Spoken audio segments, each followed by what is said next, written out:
the police tomorrow stopped engaging in police corruption, we still have black men killing black men.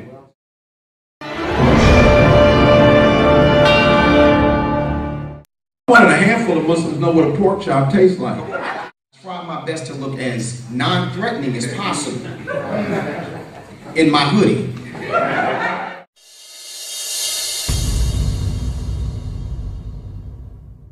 And a lot of us need a heart change.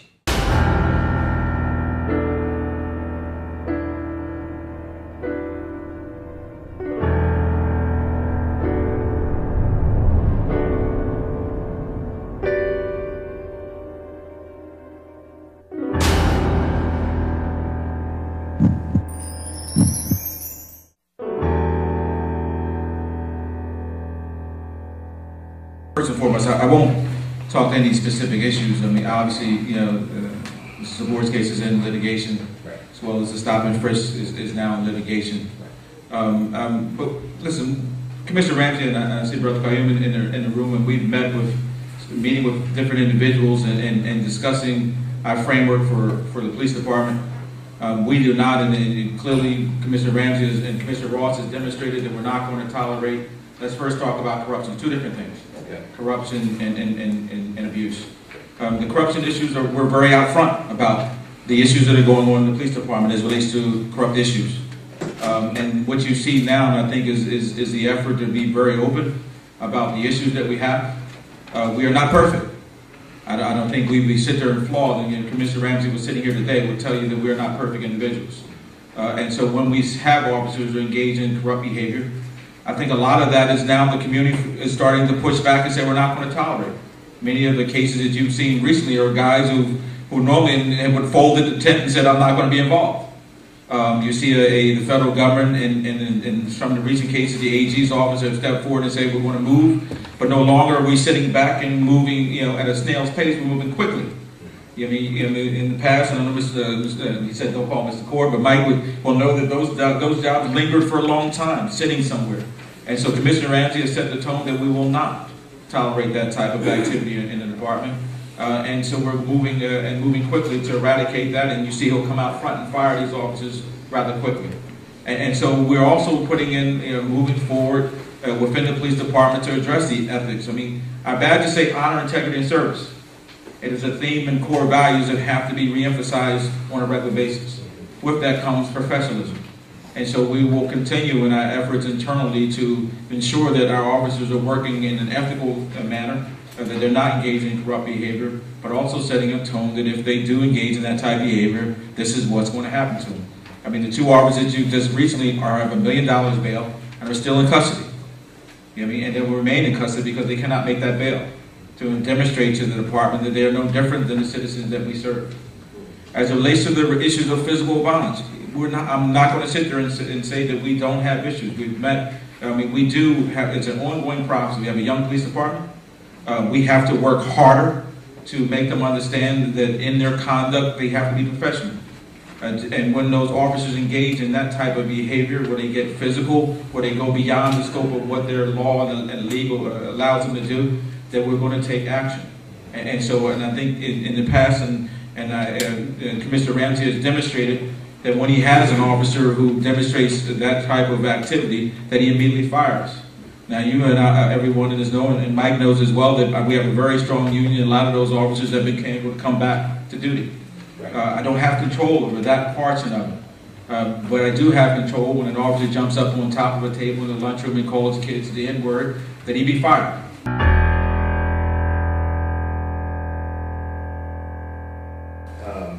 The stop and frisk policy.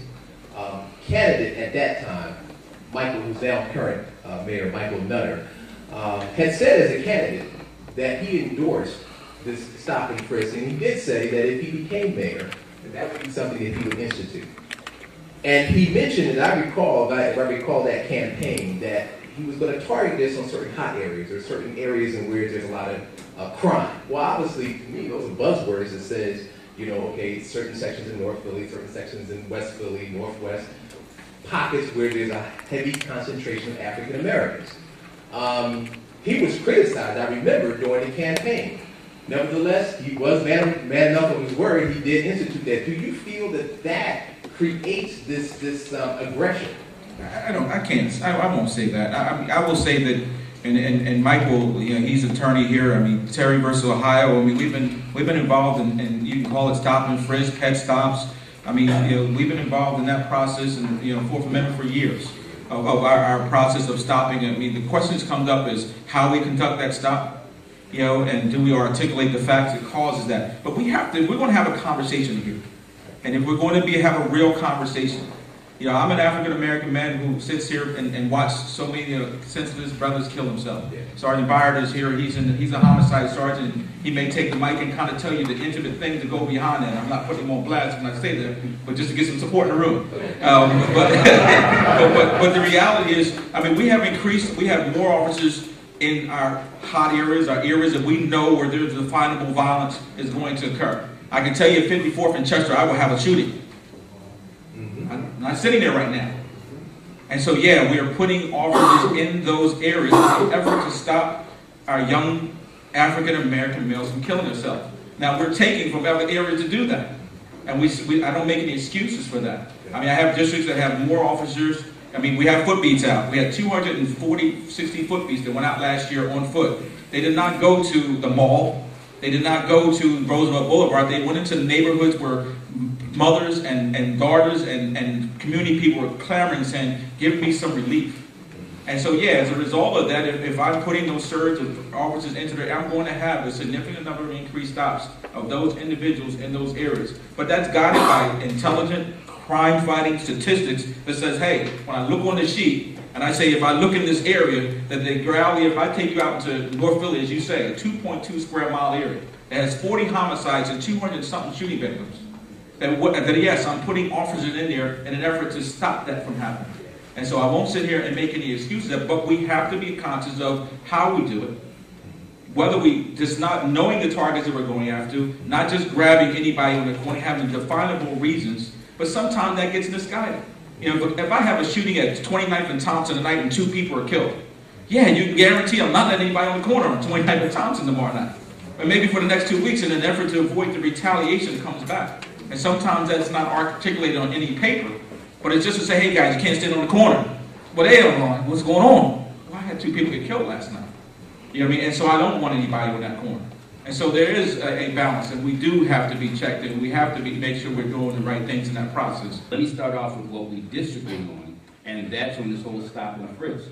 I'm a current member of the ACLU, the American Civil Liberties Union, and a former state board member of the Pennsylvania ACLU. And we recently filed a lawsuit to stop and frisk. And we're going to win that lawsuit. And the reason that we are, and I don't want to turn this into a legal seminar, but the deputy commissioner talked about a case, Terry versus Ohio. And without getting all complicated, that basically says that the police can stop you on the street, even without seeing you committing a crime, as long as they have reasonable suspicion. And let me spend 30 seconds talking about that before I get to something of more substance. This case, Terry versus Ohio, says that the police can stop and frisk. But they don't really say stop and frisk. They talk about this legal concept of reasonable suspicion. And what that means is this, because I noticed that when the mayor talks about stop and frisk, when the police commissioner talks about stop and frisk, they keep talking about this whole notion of reasonable suspicion. But it doesn't work like that. The case of Terry versus Ohio involved 3 men on a corner casing a joint. There was a jewelry store nearby. So the 2 guys were on the corner, looking over at the jewelry store, and then coming back to the corner. Then the 3rd guy comes, and that 3rd guy walks past the jewelry store and comes back to the 3 guys. Then the 4th guy comes. So 3 or 4 times these guys are casing the joint. A cop sees this whole thing take place for 15, 20, 30 minutes. Any reasonable law enforcement official would have, quote unquote, reasonable suspicion. So when I hear law enforcement officials like the police commissioner and elected officials like the mayor keep equating stop and frisk with Terry versus Ohio, it's completely misguided. Because if you know anything about the facts of Terry versus Ohio, those 4 guys were not committing a crime. So there was no probable cause for the cops to arrest them. But they were engaging in conduct that any reasonable person would see as reasonably suspicious. Why do you keep walking past this jewelry store and don't go in? Why do you stop by and look in the window and then go to the other two guys? So this whole thing was taking place. Having said that, the police can arrest you if you're committing a crime or they have evidence you're committing a crime. That's probable cause. Nobody would be upset, black or white, if a guy was running down the street with a gun in his hand. They would demand that cops arrest him. In addition, if somebody saw 4 guys standing around a jewelry store and not going in, nobody would have any problem with the cops confronting these guys and say, hey, what's going on? Do a pat down, that kind of thing. But there's nothing in the U.S. Constitution and nothing in the Pennsylvania Constitution that talks about stop and frisk. Stop and frisk has no legal basis in federal law. It has no legal basis in state law. And very rarely will you hear an attorney prejudge the outcome of a case to say, hey, I know what's going to happen. But I can guarantee you that ultimately the ACLU is going to win on this stop and frisk because it's a dangerous concept. In fact, the Deputy Commissioner will agree with me that in the thousands of stops from the stop and frisk in thousands, only about 2% resulted in any arrest. 2%. So what does that mean? 98% of the people you're stopping and nothing comes out of it, and the vast majority of those who are poor and black. I was born and raised in North Philly. So does that mean that Michael Cord, born and raised in North Philly, has to be stopped and frisked because I'm not a white guy who lives in Center City? So if I'm a white guy who lives in Center City, I'm not going to be stopped and frisked because that's not a high crime area. But if I'm a black guy in North Philly, I'm going to be stopped and frisked. So the Constitution doesn't say we apply as a Constitution in Center City, but we don't apply in North Philly. It applies everywhere. So the notion of stop and frisk is illegal and unconstitutional, and any state court and federal court will agree with that. I was reminded of my blackness a few weeks ago. I live in Delaware County. I work in Center City. I usually wear a suit pretty much every day of the week. But I came home, I changed clothes, and I ran up to the store. My wife needed something for the acne, so I come up to there's I forget an A+ that I was getting some gas from. I pull up behind a woman who has her back towards me, and I had some stuff I wanted to get off my windshield. But the only dispenser for the little squeegee was right next to her. And Mike, as I approached her, I tried my best to look as non-threatening as possible in my hoodie. As non-threatening as possible in my hoodie. And I tried to even cough and make noise as I approached her as to not startle her. Because the last thing I wanted her to do was turn around and meet me face to face. Well, needless to say, I was reminded of my descent when she turned around and saw me reaching for the squeegee, and she clutched her purse and backed up against her car. And I immediately put both hands up. And this is the position that whenever I'm stopped, because of the color of my skin, I'm very aware of that. I don't make sudden moves. If my wallet is in my briefcase in the back seat, I will not get it. I will not get it. I'm going to ask permission to get it. And this is frustrating in our community, but at the same time, I hold my own self responsible because I can't change why it's like this. I can only try to be a catalyst to change what it is now. This whole concept of being stopped because we live in North Philadelphia or West Philadelphia or inner city. I grew up in West Philadelphia. I was blessed enough and I worked for years, educated myself, built a career. As you know, I'm an author of 15 books. Yes. I built my own house from the ground up. I paid for it myself. I own the house and the land. Now, I live in what they call an upscale community. Yes. For the first year of living in that community, just going out every day to walk was a challenge for me because I would get stopped because I'm the only African American in the whole community. Just by my mere presence, I was stopped and I had to show identification. Now, I felt threatened by that. You know, I wanted to hold a whole town meeting. I'll be invite the whole thing, but I had to realize this is how it is. So no matter where you go, those dynamics are there. You know, my son has experienced it. I have a son. He has experienced it. I'm teaching him, you cannot change what's going on around you in the sense that you have to take ownership for yourself. What you do to improve you. You can't blame, as we say, the white man. I mean, where we come from has a part in where we are. But where we go from here, everybody has to take ownership of that. Young men that are sitting in the neighborhood that I go and see, and they have guns, they have drugs, and I ask them, have you been to Afghanistan? They haven't been. Have you ever been to Central America? They haven't been.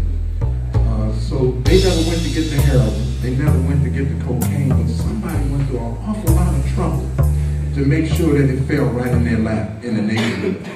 On our watch, yeah, 40% of us are being murdered, gun violence, and 90% of it is us killing us. But it's not one black gun manufacturer on the planet. Where are the guns coming from? How does Rwanda get guns? You know, how does the Congo get guns? The same way South Philly and West Philly and North Philly gets guns. You know, and we can catch people, well, we're going to stop and frisk, which is up 148%. But we want to find out if they got a gun on them. That's what you're frisking for, I guess. But while you're stopping and frisking them for a gun, not one gun trafficker has been arrested in this city. You can put on the stats how many people are dying every day, but what about the gun traffickers? The people that really bring guns in. I'm not talking about a few straw purchases here and there. I mean, that's bad enough, but there's some serious gun trafficking going on to supply guns for a city the size of Philadelphia. And I think something ought to come under that. I live under a strong gun law. I came with Minister Farrakhan 30 years ago. He didn't ask me to grow into an understanding why I didn't need a gun. You can't come with me if you're going to carry a gun. That was it. And I loved him enough to get rid of my guns. And so for 30 years, I have not carried a firearm. I'm not against us living under a strong gun law because I live under one and I represent the only community in the city of Philadelphia where none of us carry guns, despite what American Gangster says. We don't have any guns. I wrote the mayor about my disappointment in his language when he first came in because he sent a signal. This stop and frisk sends a signal of how to handle us. And when people in the suburbs and people in other parts of the state are reading about how they're dealing with us in the city of Philadelphia, well, the way one hand of law enforcement handles us, that's the way the other hand is going to handle us. So we have to go at it for some of those terms too.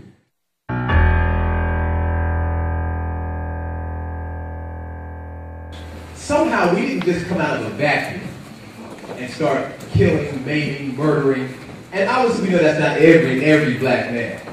But Michael Kors did state some facts based on the statistics, okay? Now, I've even read some things that even skew those numbers.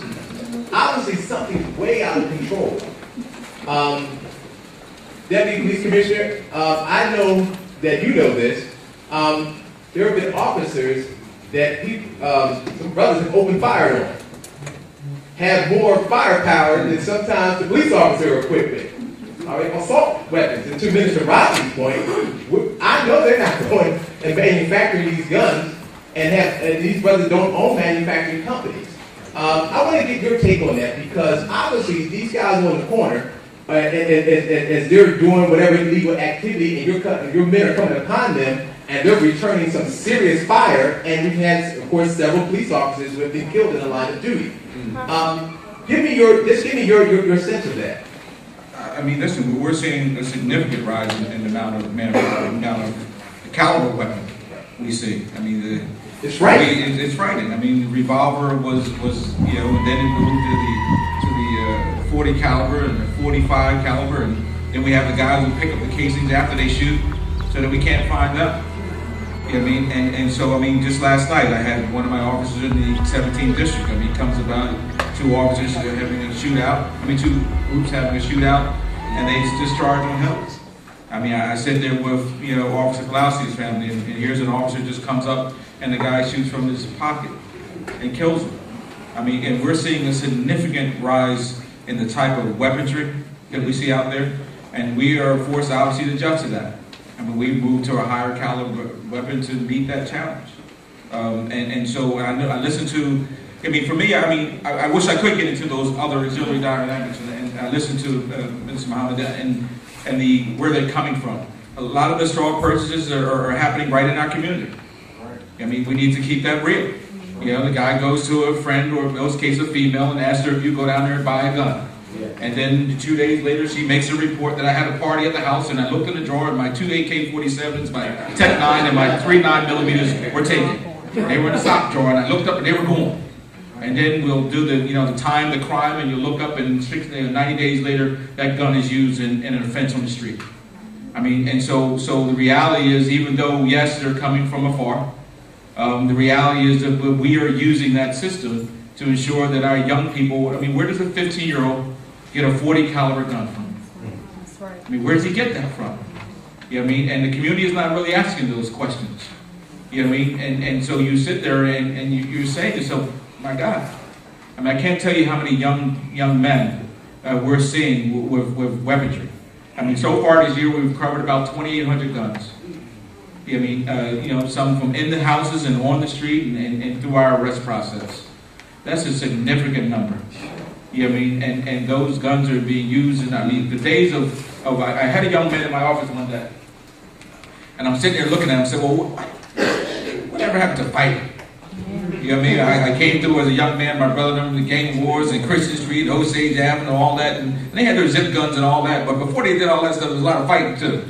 And he said, you know, he said, listen, at the time I was a captain at 17, he said, listen, I will fight a guy one-on-one, but somebody in that crowd is going to pull a gun. He said, so why should I go through all that beating and all that stuff? I might as well just pull a gun from right now and do it and get it over with. I just had a case the other day where an individual was spent 12 years in prison for an offense that he did in the street. The day he walked out, the guy who he was involved in shot him 9 times. I mean, so we have a lot of anger. We have a lot of internal issues, and the gunplay in our communities is out of control. I mean, and if anybody doesn't believe that, I mean, we have 1,400 and some odd shooting victims so far this year. 1,400 shooting victims so far. The majority of them are African American males. Of that number, about 279 is homicides. Again, the majority of them are African American males. I mean, and so the gun, and now mind you, that's the ones that have been hit. You know, we have another 500 more jobs, over 2,000, where we have shooting incidents. We log our incidents as well, where people have shot and they just missed. You know, about a month ago, I get a job. And I get a job where a 3-year-old and a 9-year-old shot. I look at my wife, I said, well, I'm going to CHOP. I got to see for myself. I put my uniform on and I got in my car. When I arrived at the hospital, I got a 9-year-old who was in the middle of a gun battle, 61st and Woodland, I believe it was, and he shot, he's fortunate, but he shot through his cheeks. That's fortunate. And I'm looking at this young man in significant pain. And then I said, well, where is the 3-year-old? And he's in the OR. You know what I mean? And he has to get his whole entire insides repaired. You know, and so you're sitting there saying to yourself, so yeah, I sit back sometimes and say, no, come on, guys. Now listen, I'm all about all the things, the attacks that we get as a police department, we deserve it. Keep us in check. I don't have any problem when Mr. Corden and all of them, Michael, comes at us, because yeah, you know, I'm okay with that. But the argument sit there says, when I stood over there, I went to the scene, I said, I want to see where this happened at. I'm not going to hear, I haven't heard nothing from the community. You know what I mean? And I don't hear anything saying, well, what? Now, we ultimately, personally took that as a front, and my detectives were able to bring that case to bear. But yeah, the gunplay in our community is out of control. It is fueled and funneled within our community. And if we don't sit there and take a hard check, because everybody knows where the guns are coming from, that people know who the straw purchases are on in our neighborhoods, and facilitating that type of behavior, we're going to continue to have these struggles that we have.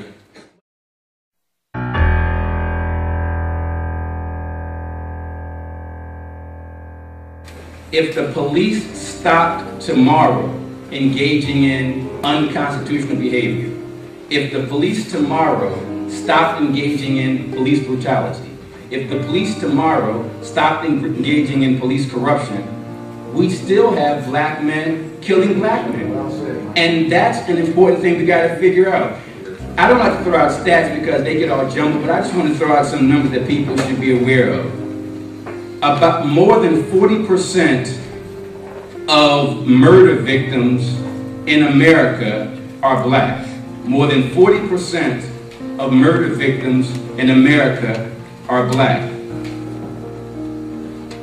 90% of those black murder victims was killed by other black people. That's a frightening concept. 40% of the murder victims in America are black, but 90% of those people who were killed by other black people. And most of those who were killed were between the ages of 15 and 24. So most of the black murder victims killed by other black people are ages 15 to 24. So even if we stopped stop and frisk, even if we stop what happened to Sheaff Sabor, even if we stop what happened to Rodney King and Amadou Diallo, we got to deal with the problem of black folks doing what they do to each other. And that's critically important. One final stat I'll throw out, which was shocking to me. There was a study done to show that the chance that a white male, age 18, being murdered is about 1.5 in 10,000. Let me repeat that. The chances of a white male, age 18, being murdered is about 1.5 out of 10,000. But the chances of a black male, age 18, being murdered is 12 times higher, at 15 out of 10,000. And those black murder victims are not being killed by white cops in Philly. So we got to deal with that. And people say, well, Mike, if you keep throwing out these numbers and you recognize that the big problem is, why do you focus on police brutality? Why do you rant and rave about that? Why is it when a cop does something wrong, like police officer Christopher D. Pasquale shooting and killing Dante Dawson, an unarmed black teen in North Philly, why are you always jumping on that? But when Raheem in the projects shoots Muhammad in the projects, you're not complaining about that. And the answer is very simple.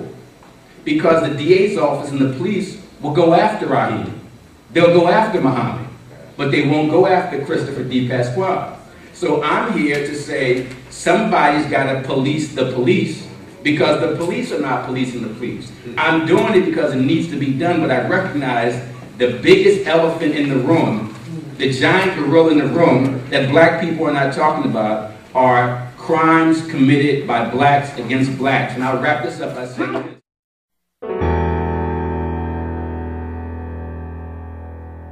Say that every year 600,000 people are released from prison. Every year. And in the same year, 300,000 of those who were released go back. I have seen this in my own prison ministry. We have to deal with the issue of black on black crime. And people say, well, Mike, in terms of this whole black on black crime, there's got to be a reason for it. And there is a reason. It's one of two reasons. One, it's that black people are genetically predisposed to commit crimes. That's one theory. Black people are just biologically born criminals. One theory. But then there's another theory, that today's racism is the residue of yesterday's slavery. Clearly, it's not that we're genetically predisposed. Racism and the residue of slavery plays a role, but there's a way to resolve it. I think that there is a major responsibility and obligation, community obligation, on the police department to do their part. But I also believe that there is an onus that lies on the community to make sure that something's being done to not only raise our children, but to hold our community accountable for their actions. Locus of control works like this. If you have a low locus of control, you fail the test, and someone asks you, why did you fail the test? They say, well, the teacher didn't give me the right information. The school didn't have the book I needed. I went to the library, it was closed. Everything is external. And I think that the reason why sometimes our plights aren't taken seriously in the African American community is that whenever we complain, it's always someone else's fault. A high locus of control would be the fact that when someone asks you, why did you fail the test? You say, quite honestly, I didn't study.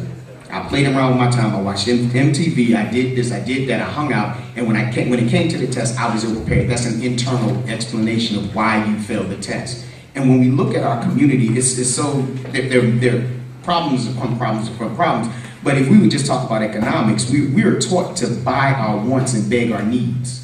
There's no accountability where we are financially. There's no money going into our community because it all goes to King of Prussia, it all goes to Franklin Mills, and it all goes to Springfield Mall. Let's just be realistic about it. So with those economic dollars leaving our community, it's a joke. It's a byword to say let's support black-owned businesses in our community. It's a joke. Why? Because when you go into those businesses, they're poorly prepared. So I'm not gonna. I can't see me investing money in something that's of sub quality.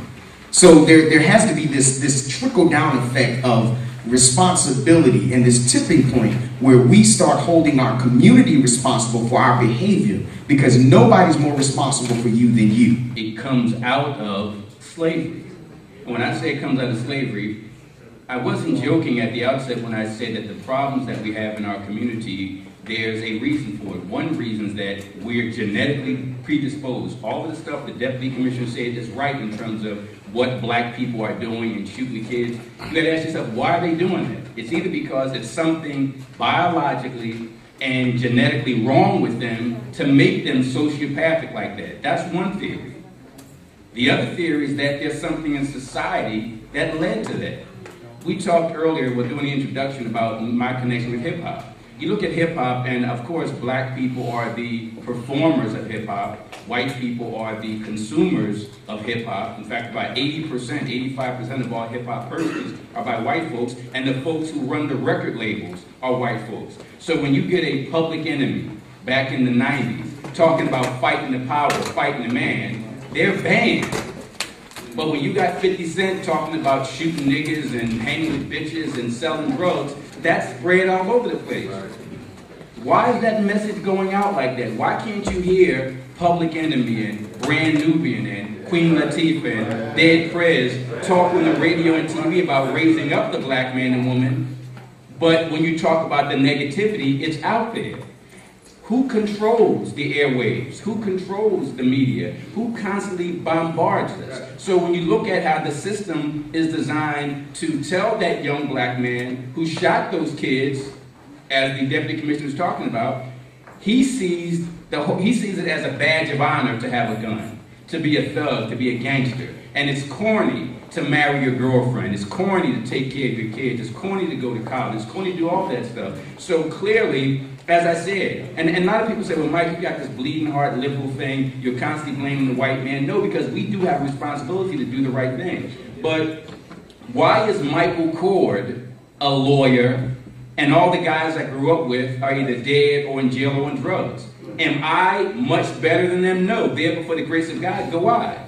But if I was a white boy who grew up in the Northeast, then most of my friends are not dead. Most of my friends are not in prison. Most of my friends have not dropped out of high school. So you got to ask yourself, why is it that Michael Cord, as the black guy, is the exception, but the white guy in the Northeast who does well is not the exception? In fact, he's the rule. So all of the stuff that those stats I threw out are true. All of the points that were made by the Deputy Commissioner are true. But you got to ask yourself, why? And let's go back in time. Well, it's that way because of segregation.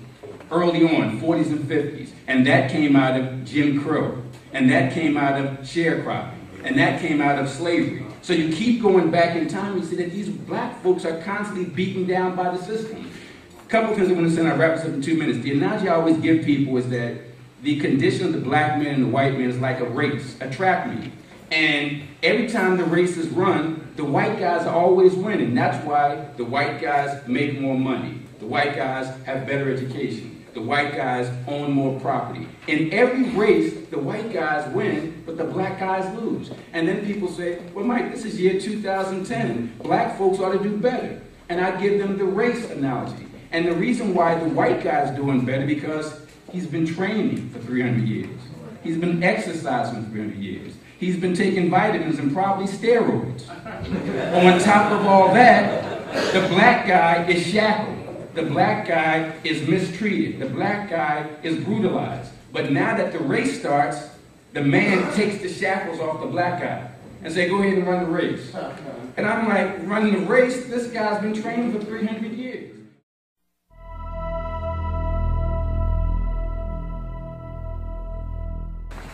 Why is it that on every black corner, in some of the poorest, most depraved areas, that there's a church, yet there's rampant crime? On Chester Avenue, lots of churches. There seems to be this disconnect, all right? Now, I want to pull the ministers from the Nation of Islam, the Law Foundation of Islam, into this discussion as well, but I wanted to first spin this over to our Christian brothers because, you know, we go into service and we have a high anointed service. I want to see that high anointing come out and fill out and just slay the neighborhood. So then it's basically Deputy Police Commissioner and his officers basically nothing to do. When is it disconnect with churches and all these hot pockets, yet there's rampant unchecked crime? I want to address I think the unfairness of the question. It almost assumes that because there is a church, and it's not in defense of the church, right, but to balance it out. Yes. That because there is a church on every corner, that somehow the church is responsible for the behavior that takes place in the community. I believe the church has a responsibility to aid, because we're teachers. Yes. But it would beg to ask the question, is the church meeting its obligation for why it was created? The church is a place of worship. That's what it was designed for, a place of prayer. That would be like saying, why is everybody in West Philadelphia sick when there's a Rite Aid within 5 blocks of everybody's house? Or why are we inferior academically when there is a school within 3 blocks of everybody's house? Is it the school's fault that everybody in that vicinity is academically inferior? Is it the church's fault that there's crime in the community because it's on the corner? In my opening statement, I said maybe the causes, which are clear, maybe we don't need to talk about the causes as much because we know how we got here. Or the conditions. Maybe we need to address the challenge. How do we get every person to take responsibility for themselves and their own self-empowerment? You have to get involved more, obviously, because of the situation we're in. But the community have to participate. A lot of times the churches do go out, and I know I can speak for my church in particular, we go out and we minister, and we go in the corners, we go in people's houses, and we see the condition. A lot of times, you know, with the influences that we have in society, people got a tendency to go to church, not to come as I believe that they should, because we reaching out for help, for their community. The church is a light in the community. And unless the community get involved, a church will be ineffective. We have to, in the church, like Pastor Steve said about mentors, fatherless homes, men in general, black men in general, we have to come up a notch or two to make a difference in society. One entity ain't gonna do it. The police force, the justice system is not gonna do it. Lawyers is not gonna do it. We need the people involvement. We need people that care about their society, their community, where they live, how they live. Sometimes we all, like most of the time we live in the black community, we see all the crime that's going on. We see the drug addict taking over the community. We live in that stuff and too afraid to do anything about it. But see, what we got to do as a church and as a community, come together and maybe work with these entities. That's right. Because they cannot do it by themselves. Right. Lawyers, they can't do it by themselves. The church, we can't do it by ourselves. The community of people have to reach out and care enough about their brothers and sisters in themselves to get involved. I mean, the influence out here today is pretty strong, and most people don't seem to have the strength to overcome it, so they just melt into that lifestyle. The church is there, and the church is reaching out, but you gotta want it. You gotta get your hope and your confidence back, not only in the church, the police force, lawyers, but in yourself. You see, and unless we do that as a people, as a whole, we fighting a losing game. It's going to get worse, and as we see, it get worse every single year. Young brothers got to step up to the plate and start taking care of business. I mean, obviously, I can make an excuse. My father wasn't there for me in the streets. You know, I grew up in the streets. So what my mentality like when I'm 18? When my parents kicked me out of the home. What I'm going to do? I ain't had no father. I ain't had a proper training. I better get into some church and ask somebody to help me. I don't want to. My brother got killed in the streets selling drugs. He got shot 4 times. My little nephew. 24. I don't want to go out like that.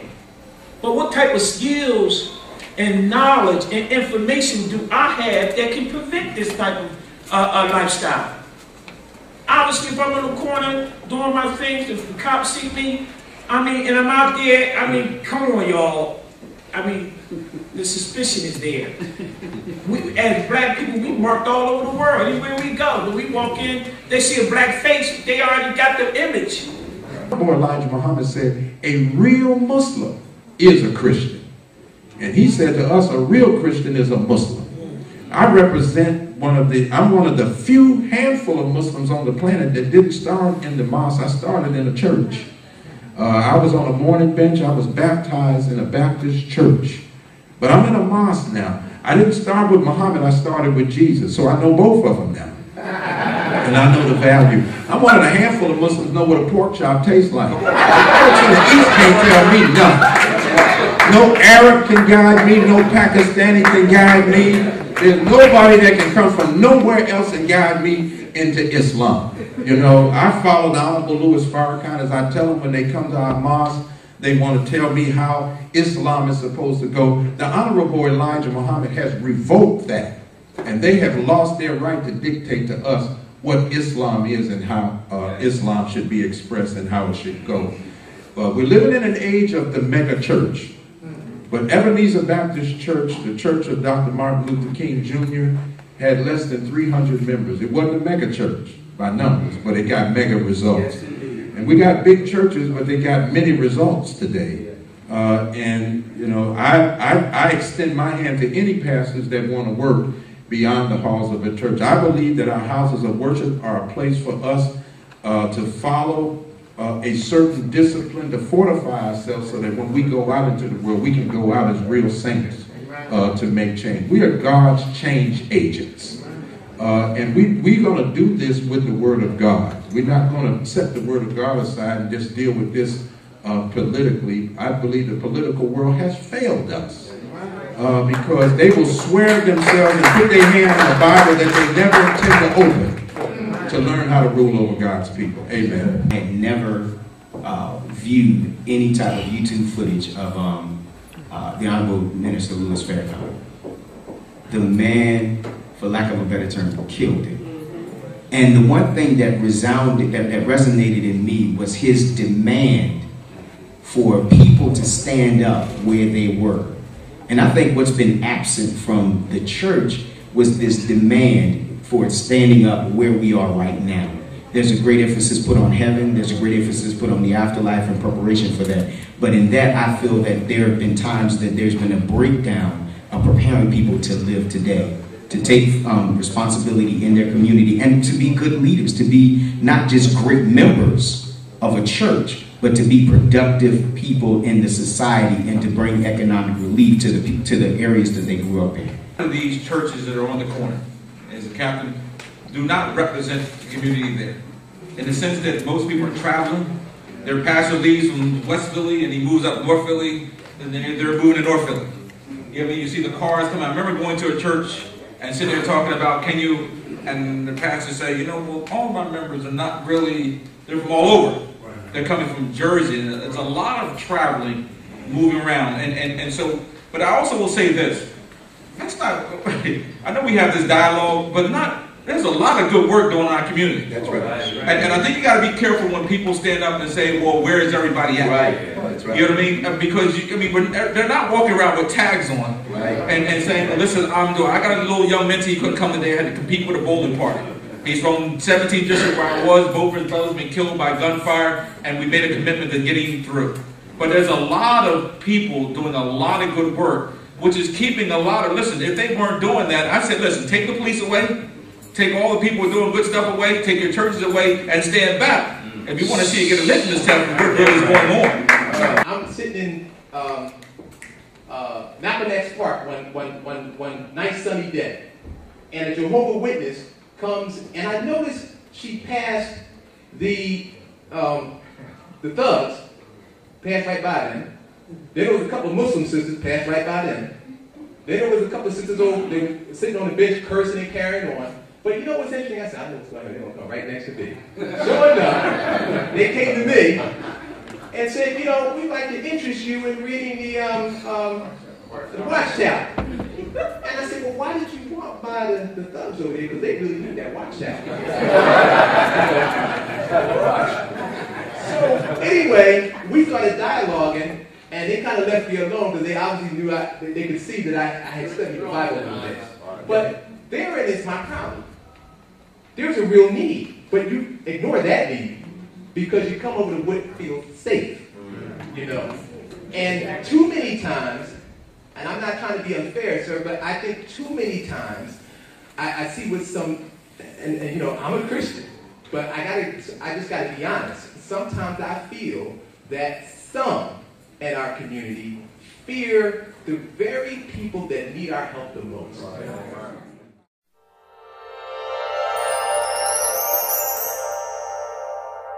That we need mentors. Every man needs a mentor. I believe that you will repeat, watch this, you will repeat even what you hated if you don't see another model. I know men who were raised by abusers who couldn't stand their fathers, but because they didn't see another model, another mentor, they emulate that same behavior. I was a thug, and I made money. I spent my money according to the pattern of a thug. The Bible says we were created in God's image and after his likeness. And so the likeness of you, the way you function, the way you operate is according to and it corresponds with the image that you have of yourself. We got to have a change on the inside. We got to change the image of the way young men see themselves. And when you change the image, then you tend to try to construct a life that complies with the image that you have of yourself. So if we go after some of those kinds of things, that's spiritual warfare. Last year I had the opportunity to go to court with a young man whose parent contacted me for mentoring and life coaching services. Part of his conditioning for house arrest was that he would submit to life coaching. The judge, and it was amazing because I sat there and the prosecutor that sat across from us was infuriated. She could not believe. The judge sat there for a minute. He said, I'm going to do something I've never done before. I'm going to allow you two conditions. He had to get enrolled in college, which I'm an enrollment advisor for the University of Phoenix, so I was able to handle that portion as well. But he also had to be in sessions twice a month for life coaching to develop anger management and better decision-making skills. Now, the problem that I began to find is something that Reverend Walker mentioned, was that whole model piece. When in the absence of a model, you tend to gravitate to the image that's bombarded to you. If you ride down the street, you know where you are based on the billboards that you begin to see, based on the pictures that are depicted to you. And in the absence of a true model, all our children in our communities, and this young man, as we began to do coaching, he asked me one night, he said, we were on the phone, he said, what do I do when I have no choice? I have no options. What do they want me to do? And I sat there and did not have an answer for him. Because how do you help someone when they say, I have no choice, I have no options? In other words, the community, the people, the system, he felt like failed him, and he was justified for selling weed. Because after all, it's not heroin. It's just a little weed. He was justified in having 2 children out of wedlock. Why? Because what else am I going to do with my time? And until we start building a system and that uplifts and changes that self-image, because you can't have empowerment without an image. You can't have an image without a model. You can't have a model unless you have mentors who are willing to step up and sacrifice. Because right now, we're absent as the older ones. I'm 39. I know I look 21, but I'm actually 39 years old. And I have an obligation to turn around and strengthen, because this next generation is only going to be as tall as the people whose shoulders they're standing on today. Young men have come to us and they've been converted. They live a much more better, productive lives. Some of them are married now, but many times, once they leave the mosque or any kind of setting that we have, they go back to homes now. It used to be if you could just stay off the street, but now many homes are very dysfunctional, and they're going back to situations now, and baby brothers pushing drugs, there's drugs in the house, you know, in the way that we're living. So we do have some challenges in that, but I do believe that we got to go where the fight is. But we got to be real with people. That's why we need a whole lot more leadership, strong leadership. Like you said, you walk past in your suit, you speak to them, and they look up to you. You know what I mean? Everybody say, "What's up over here?" and they give you that respect. We need more leaders in the streets of our city, because that leadership is what's going to change our city. I mean, and we need more. We need a lot more, and that's why it's up to us to step forth to take that position. Like sometimes I say, it's on the people. We got to get involved. And when we talk about we, see, like everybody get quiet. Everybody just look. But unless you get involved, I'm telling you, change will not take place. I have a church with a whole bunch of young people in it. I mean, we got the young ladies that's pregnant, that's single, crying about the black man. We got the young black brothers in there crying about the peer pressure, the influences in the world, and wars and this and that. But yet, where is the men that can school or dialogue with these young brothers to help them to get along? They trying. The young sisters, they ain't in the church. They really trying to come out of this stuff. The young brothers is trying to come out of it. But we need more leadership men in these areas to dialogue with these young people, to help them. But before you can do it, you got to get free yourself.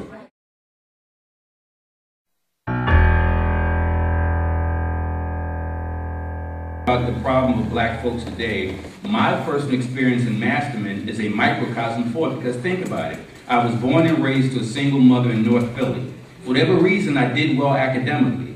Instead of the system giving more money to the Pratt Arnold school I was going to at 22nd and Dolphin, they take Michael Cord out of that school and they put him in Masterman, where their kids are already doing well.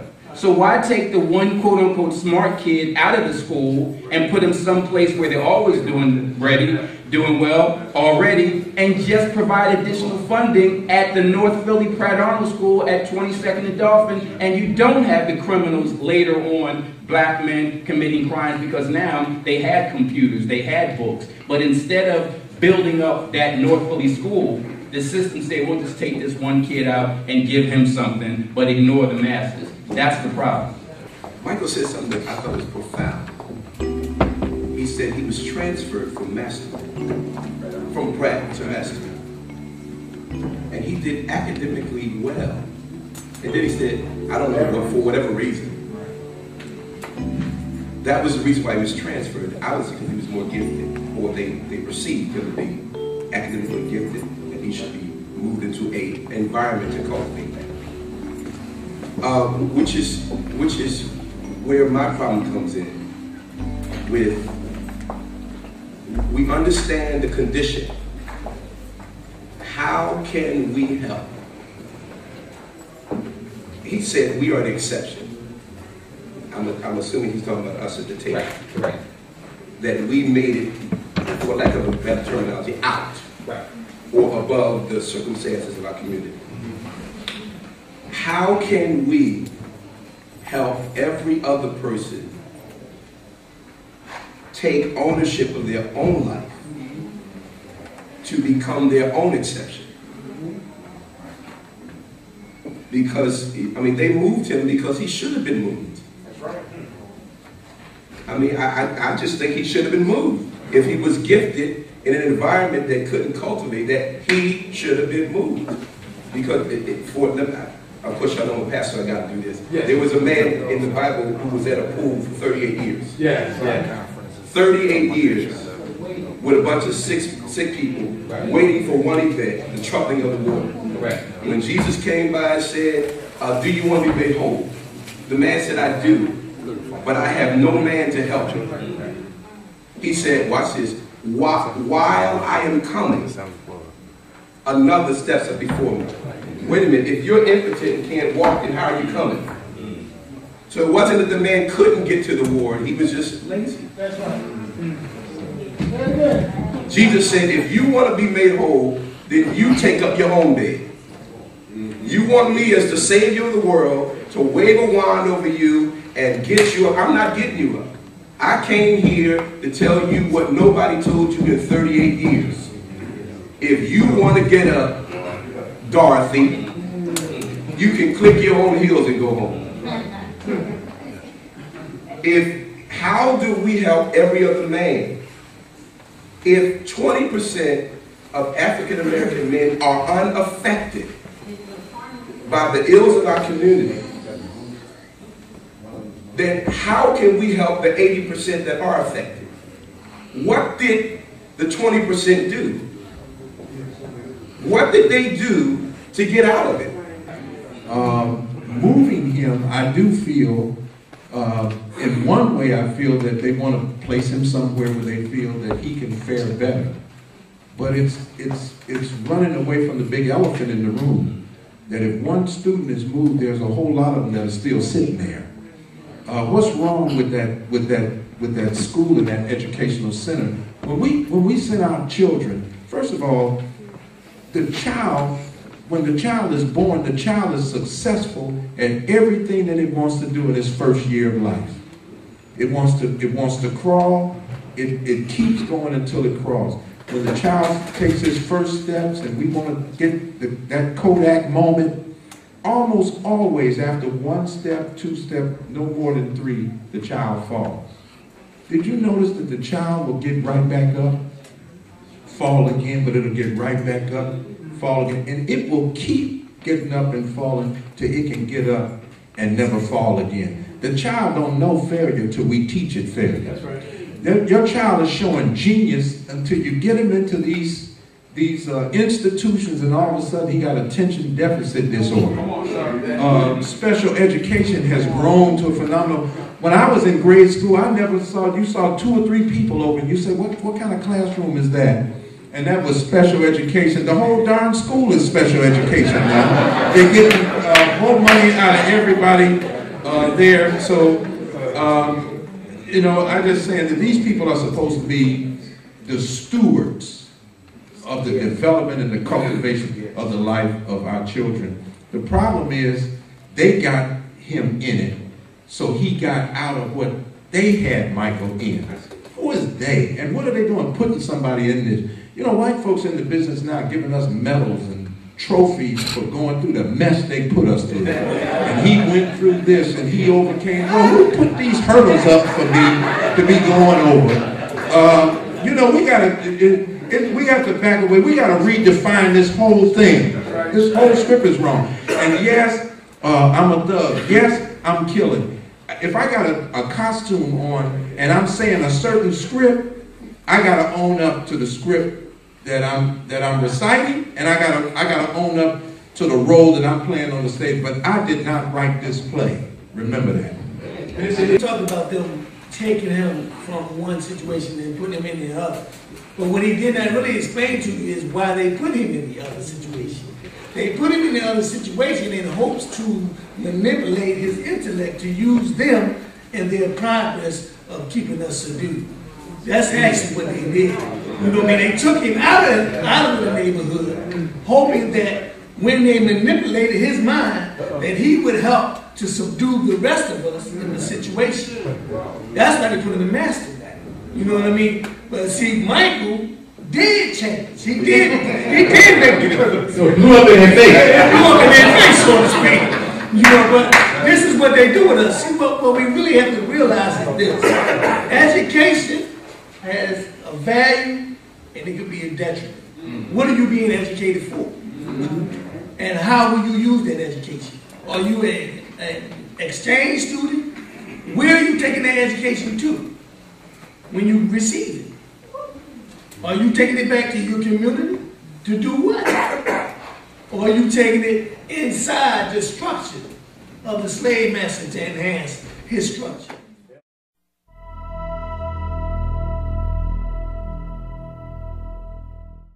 Where do you fit in? What is the scheme of things that you fit in here, now, and in the future? How does America view you and where you fit in at? How do the Republicans view you? Are there going to be available jobs for you? You have to ask yourself that. Where do you fit in the scheme of things? Where will our children fit in the scheme of things? What groundwork are we laying for our own future? Or are we asking someone else to lay the groundwork? These are the questions we need to be dealing with, because in reality, since we have been here, someone else has laid our groundwork. They have always laid our groundwork. They have always looked at us and put us in a position that they thought we should be in. Now this is the reality of it. Now in the 60s, the Honorable Elijah Muhammad came about and he laid the groundwork. And he began to take the black man and put him in his proper place. He began to re-educate him.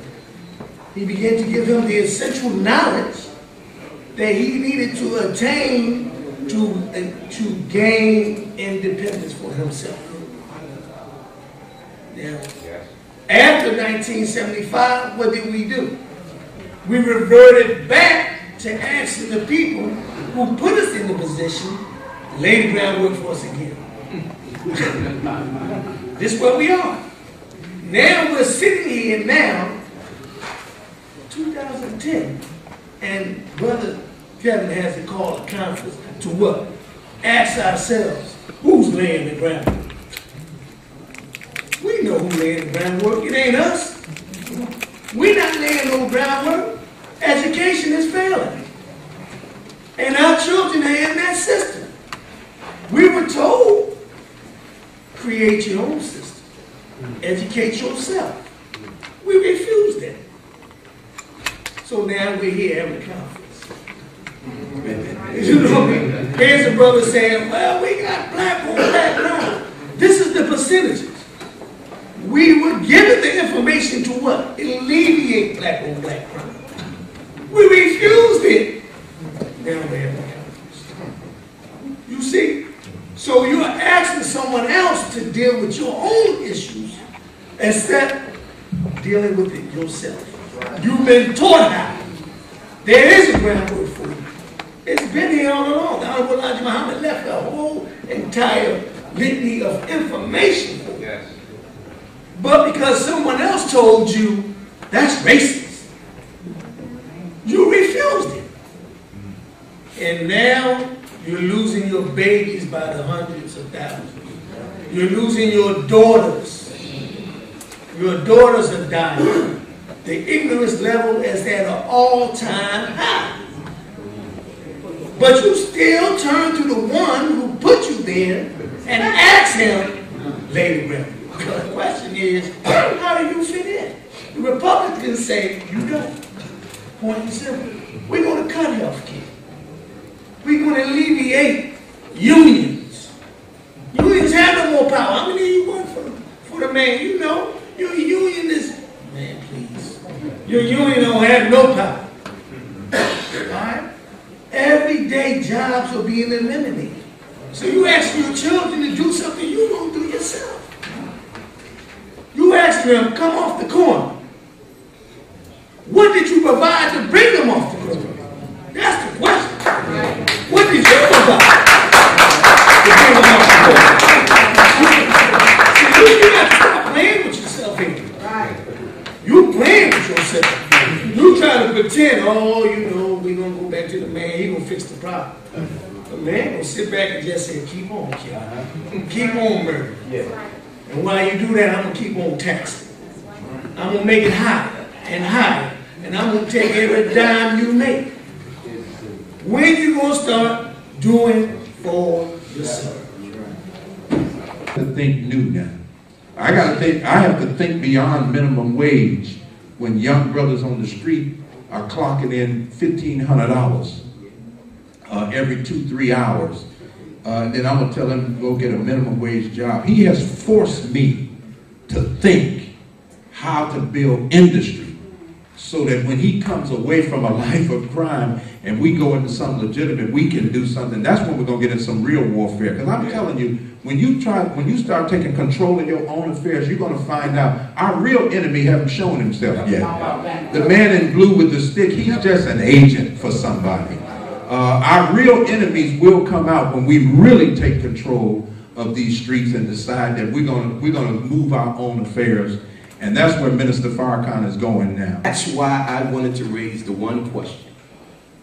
How do we help every African-American man take ownership of his own life and participate in his own self-improvement? At the end of the day, as the brother said, the one that was incarcerated said, he was in prison, he's out, and he's tired of the dialogue. I understand that. People need help, but helping them is one thing. They don't want to be me. They want to know, how did I become me? Tell me how to manage my money. Most of them are shocked to find out that I slept on the floor for 12 years. 12 years. Saving $20 a week. Nobody didn't give me what I got. $20 a week for 12 years. Saved every dime and drove a hoopty. Where I couldn't even get out the driver's side because the door wouldn't come to me. If I opened the door, it would fall off. Nobody knew that. But they want to know, how do I get that? This is not a prayer. This is not a prayer. This is work. I had to take ownership because my mother raised 4 children by herself. My father was never in my life. But I had to do it. What did we do? This is the challenge. What can we do? How can we help them do it for themselves? That's it.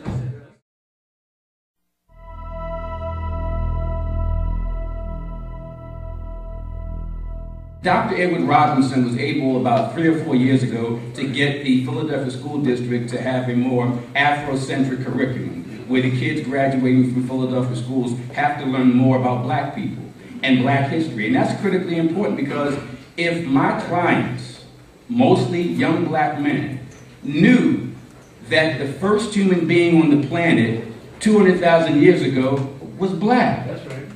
If these black guys knew that algebra and geometry and calculus came out of Africa, they'd be like, wow, that's a big thing. It's like if I know Barack Obama, if he ever has any children, ever has any male children, his sons are going to say, hey, I can be president because my pop is president. If you got a father who's a lawyer, hey, I can be a lawyer because my pop's a lawyer. So this didn't happen with black people because they were disconnected from their culture. We're the only people on the planet that, and I said 2 minutes, but give me 90 seconds more. I went to Masterman, one of the best schools in the city, and there was this Italian kid who I was really jealous of, because this Italian kid could tell me where in Italy his grandfather lived. He could tell me what state in Italy he lived, what city in that state, what neighborhood in that city. He could tell me what block his father lived in Italy. All I know is that my grandparents came from Richmond, Virginia, and beyond that, I don't know. I'm disconnected from my language, my culture, my tradition, everything about me. So I'm a new human being beginning in 1619 in America. So as corny and as strained as it might sound, black folks are where they are because of the residue of slavery. Because if it's not the residue of slavery, then it's got to be we're genetically predisposed to be sociopathic. We're not. Somebody made us this way. And yeah, we can overcome it. You can have a Michael Kors, you can have a Rodney Muhammad, you can have a Kevin Sheaff. But why are we the exception? We shouldn't be the exception. So if we go back to the history, if we go back to what was taken from us, then we can understand why we are where we are. And let me just say the solutions, I'm sure at the end we're going to hear something, we want to hear them from the audience. But from my standpoint, the solution is this: paid job training with an educational component that requires an Afrocentric historical educational basis. That's what's required. Because if you give a man a job, he tends not to commit a crime. But don't just give him a job, give him a paid job training that requires him to get his GED and that has African history courses as part of it. That's the solution. And the Honorable Elijah Muhammad, as well as Minister Farrakhan, taught us that they are in the Bible under the symbolic picture of Samson. Yes. Samson was a powerful individual against the Philistines, only if the Spirit of God was on him. And everything that Samson did, he did it single-handed, and he did it on his own. This is the way they think out there. They're not looking for a coalition. The young guys want to do it themselves. The other thing is, Samson got blinded. And by the time he took that kingdom down, being blind, he couldn't get out from up under what the power of his destructive hand was bringing about. And that's where many of them are now. We're trying to get a set of eyes for them so they can see. But they are not trying to fit in. So going out just telling them to get a minimum wage job, keeping their nose clean while somebody else is dirtying up some other part of them, that's not working for them. They want a new world. And really, parentally speaking, we lack the wisdom of how to bring that new world in forward. And that's why Jesus had to say, suffer unto me the little children. Because unless somebody's preaching something new coming in, I just don't really feel that the young men or the young women are really interested in us trying to remake them over to fit in a formula that they're not born to fit in. I think every person in here should read Message to the Black Man to themselves and with their children. A lot of people say, why should we read that? Because that's the start of dealing with the psychological damage that has been done to us. All right? Honorable Elijah Muhammad set out to redirect our minds, just like Mr. Rodney said, make a new man. But he also was taught that this damage is so extreme that you have to have a starting place. So he said to us that we needed to have the knowledge of God, self, and the devil. But it's your heart. We got a heart issue. We got to have a desire to do right.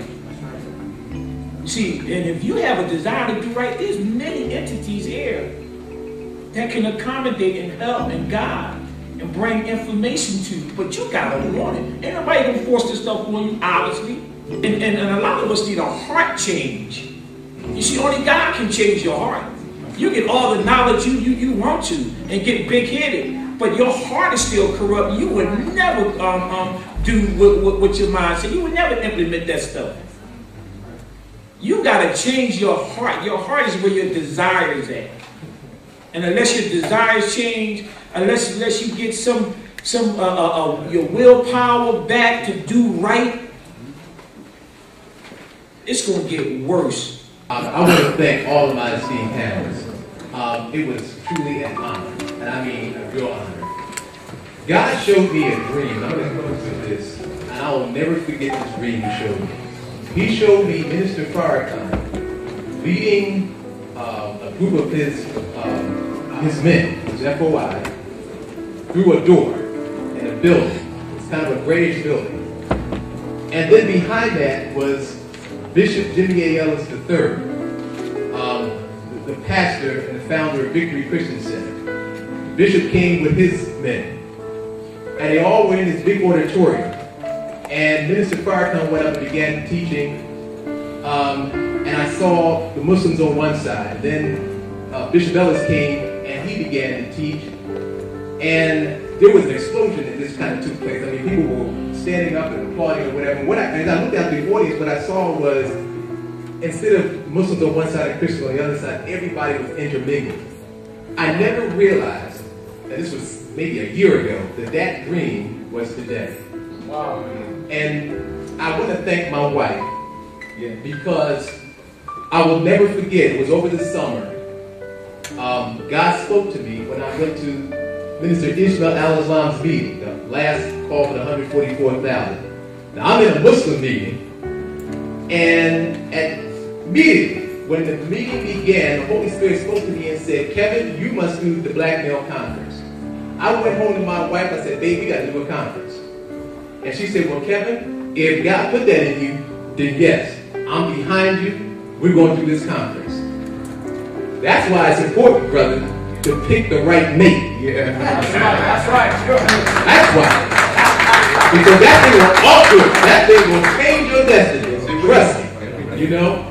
And so the Daily News picked up on that, and I'm glad that they did quote that, because that was true. And because I left something too that Minister Ishmael and I said before we went on a radio broadcast together, and he said, this is a conference because why? We are conferring with one another to address the sickness and the insanity in our community so that we can come up with the correct diagnosis, so that we can come up with the correct medicine to dispense. And so to all of my esteemed panelists, thank you so much. And thank you, my wife.